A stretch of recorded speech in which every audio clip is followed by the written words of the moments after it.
પ્રણામ. માધવ વિદ્યાલયના ઓનલાઈન ટીચિંગમાં આપનું હાર્દિક સ્વાગત છે.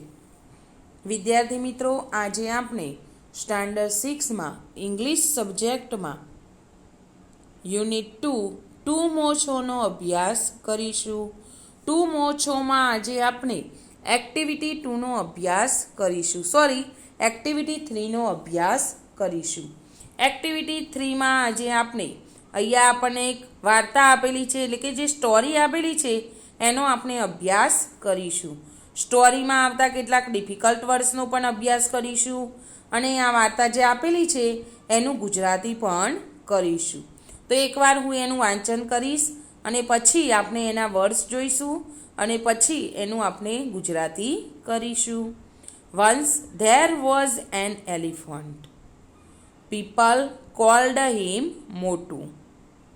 He had a friend. He was a rat. His name was Chotu. Both Chotu and Motu loved swimming. One day, Motu walked to the river. He entered the water. He enjoyed swimming for a long time. Then Chotu also arrived there. He looked at Motu and shouted, "Motu, come out for a minute. Come out for a minute." Motu answered, "Don't disturb me. I will not come out. Let me swim." Chotu shouted again, "Come out soon, I say." Motu said, "No, I won't." Chotu then shouted and shouted. Motu was angry. He jumped out. "Okay, I am here now. Tell me, what's your problem?" Chotu looked at Motu and said, "It's okay. You can go back now. I am satisfied. Go and swim." Motu was very angry. "Satisfied?" he asked. Chotu replied, "Yes, I am. You are not wearing my swimming suit. You are not wearing my swim suit. I just checked it." હવે વિદ્યાર્થી મિત્રો, આમાં આવતા કેટલાક difficult વર્ડ્સનો આપણે અભ્યાસ કરીશું. તો અહીંયા આપણને કેટલાક વર્ડ્સ આપેલા છે.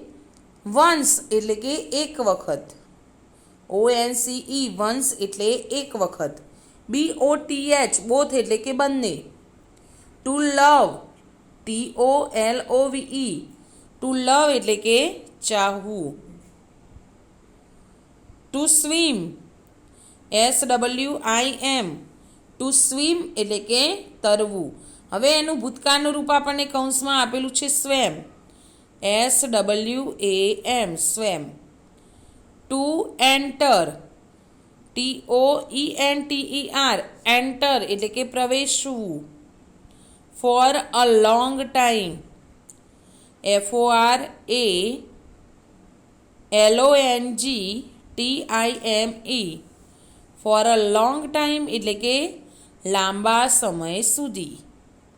સ્વિમિંગ SWIMMING સ્વિમિંગ એટલે કે તરવું અથવા તરણ. To shout TOSHOUT to shout એટલે કે બૂમ પાડવી. To come out TOCOMEOUT to come out એટલે કે બહાર આવવું. MINUTE મિનિટ એટલે કે minute. To answer TOANSWER to answer એટલે કે ઉત્તર આપવો. TODISTURB ટુ ડિસ્ટર્બ એટલે કે ખલેલ પહોંચાડવી. વોન્ટ WONT વોન્ટ એ વિલ નોટનું ટૂંકું રૂપ છે. શેનું ટૂંકું રૂપ છે? Will not. To be angry, TOBEANGRY, to be angry એટલે કે ગુસ્સે થવું. To jumped out, JUMPOUT, jump out એટલે કે બહાર કૂદી પડવું. PROBLEM, પ્રોબ્લેમ મીન્સ સમસ્યા.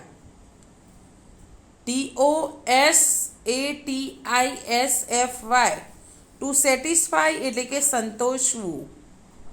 TOWEAR, ટુ વિયર એટલે કે પહેરવું. હવે કૌંસમાં આપણને ભૂતકાળનું રૂપ આપેલું છે વેરનું. વેયર એટલે કે પહેરવું, આપણે જે પોશાક પહેરીએ છીએ એ, એટલે કે એનું ભૂતકાળનું રૂપ થશે war, WORE. Swim shoot, SWIMSUIT, swim shoot એટલે કે તરતી વખતે પહેરાતો પોશાક. To check, TOCHECK, to check એટલે કે તપાસવું.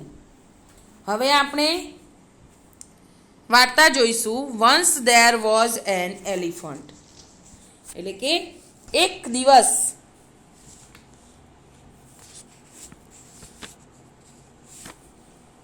Once there was an elephant એટલે કે એક હાથી હતો. પીપલ કોલ્ડ હિમ મોટું, લોકો તેને શું કહેતા હતા? મોટું કહેતા હતા. હી હેડ અ ફ્રેન્ડ, તેને એક મિત્ર હતો. હી વોઝ અ રેટ, તે મિત્ર હતો જે એ કોણ હતો? ઉંદર હતો. હિઝ નેમ વોઝ છોટું, તેનું નામ શું હતું? છોટું હતું. બોથ છોટું એન્ડ મોટું લવડ સ્વિમિંગ. બોથ એટલે કે બંને. કોણ બંને? છોટું અને મોટું. છોટું અને મોટું બંનેને તરવું ગમતું. છોટુને પણ તરવાનું ગમતું હતું અને મોટુને પણ તરવાનું ગમતું હતું. વન ડે મોટું વોકડ ટુ ધ રિવર, એક દિવસ મોટું નદીએ ગયો. હી એન્ટર્ડ ધ વોટર, તે પાણીમાં પ્રવેશ્યો. He enjoyed swimming for a long time, તેને લાંબા સમય સુધી એટલે કે ઘણો સમય તરવાનો આનંદ માણ્યો. તેને ઘણો સમય તરવાનો આનંદ માણ્યો. ધેન છોટું, ધેન એટલે કે પછી, છોટું ઓલ્સો અરાઇવ ધેર, પછી છોટું પણ ત્યાં આવી પહોંચ્યો.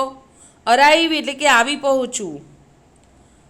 હી લુકડ એટ મોટું એન્ડ શાઉટેડ, તેને મોટુની સામે જોયું અને બૂમ પાડી. મોટું come out for a minute, મોટું એક મિનિટ માટે બહાર આવ.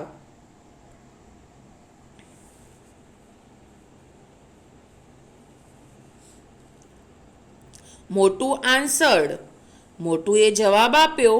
ડોન્ટ ડિસ્ટર્બ મી, મને ખલેલ પહોંચાડીશ નહીં. I will not come out, હું બહાર નહીં આવું. લેટ મી સ્વિમ, મને તરવા દે. છોટું શાઉટેડ અગેન, છોટુએ ફરીથી બૂમ પાડી. કમ આઉટ સૂન, કમ આઉટ સૂન, હું કહું છું જલ્દી બહાર આવ. આઈ સે, મોટું said. I sorry come out soon. I say, હું કહું છું જલ્દી બહાર આવ. મોટું સેડ નો આઈ વોન્ટ, મોટુએ કહ્યું ના હું નહીં આવું. છોટું ડેન શાઉટેડ એન્ડ શાઉટેડ, પછી છોટુએ ઘણી બૂમો પાડી. મોટું વોઝ એંગ્રી, મોટું ગુસ્સે થયો. હી જમ્પડ આઉટ, તે બહાર કૂદીને આવ્યો અથવા તે કૂદીને બહાર આવ્યો. હવે આ વાક્ય જુઓ. હી જમ્પડ આઉટ એટલે બહાર કૂદીને કોણ આવ્યું? તો હાથી નદીમાંથી બહાર કૂદીને આવ્યો. Okay, I am here now. Okay એટલે કે બરાબર, હવે હું અહીં છું. ટેલ મી, મને કહે, વોટ્સ યોર પ્રોબ્લેમ, તારી શી સમસ્યા છે. ઓકે, હવે આગળ જોઈએ તો છોટું લુકડ એટ મોટું એન્ડ સેડ. છોટુએ મોટુંની સામે જોયું અને બોલ્યો, ઇટ્સ ઓકે, તે બરાબર છે. યુ કેન ગો બેક નાવ, હવે તું પાછો જઈ શકે છે. આઈ એમ સેટિસ્ફાઈડ, મને સંતોષ થયો. ગો એન્ડ સ્વિમ, જા અને તર. હવે આપણે આગળ જોઈએ